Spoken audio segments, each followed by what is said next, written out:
माणूस याचं चिन्ह दाबून मला साथ द्यावी. धन्यवाद. रोकडा सावरगावला केलेली आहे, कोळवाडीचं सासरवाडी आहे तिथे केलेली आहे, परचंड्याला केलेली आहे, तलाठी म्हणून त्यांनी नोकरी केलेली आहे, मंडळ अधिकारी म्हणून नोकरी केलेली आहे. नोकरी केली, नोकरीच्या बाबतीत फार चांगले अनुभव असतील असंही म्हणत नाही, पण रतन पाटील ह्या माणसानं उभ्या नोकरीमध्ये 5 रुपये जर घेतले असं कुणी आरोप केला, आम्ही 100% त्यांची उमेदवारी मागणार. अशील लागतंय, खानदानी लागतंय. ज्ञानोबा घुमनवाड गुरुजीचं पिल्लू आहे. 2 वर्ष 2 टर्म त्यांनी प्रतिनिधित्व केलेलं आहे जिल्हा परिषदचं. आणि आदरणीय विलासरावजी देशमुख साहेबांनी, दिलीपरावजी देशमुख साहेबांच्या नेतृत्वामध्ये आपल्या भागाचं प्रतिनिधित्व करताना त्यांना जिल्हा परिषद अध्यक्ष म्हणून काम करण्याची संधी मिळाली.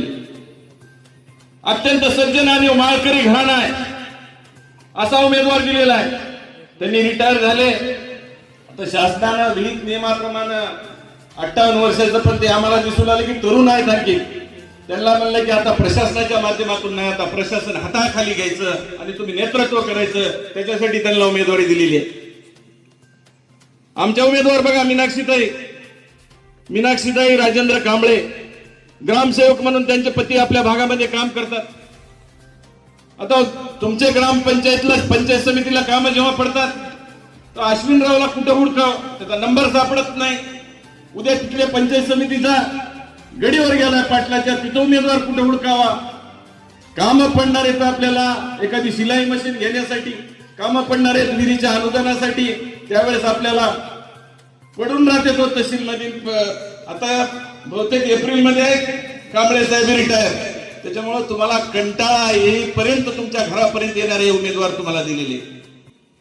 आणि शेवटी लगाम तर एवढ्या पट्ट्याकडे आहेच की, काहीतरी काम मंगळ करलेले विनायकराव पाटील तुम्ही सांग.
या नेत्याचे या ठिकाणी आगमन झाले आहे.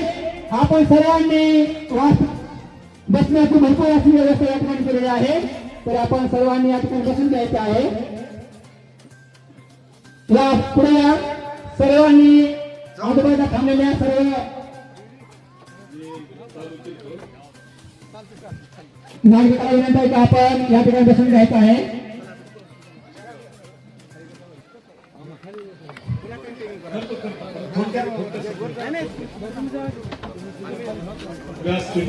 सरांनी सांगितल्यासारखं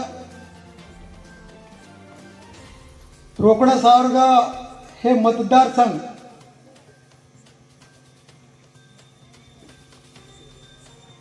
सगळ्यात माझ्यावर प्रेम करणारा मतदारसंघ आहे आणि म्हणून आज मी या ठिकाणी जाहीर सांगतो, तुम्ही सांगितलात ते सभापती या मतदारसंघातलाच होईल.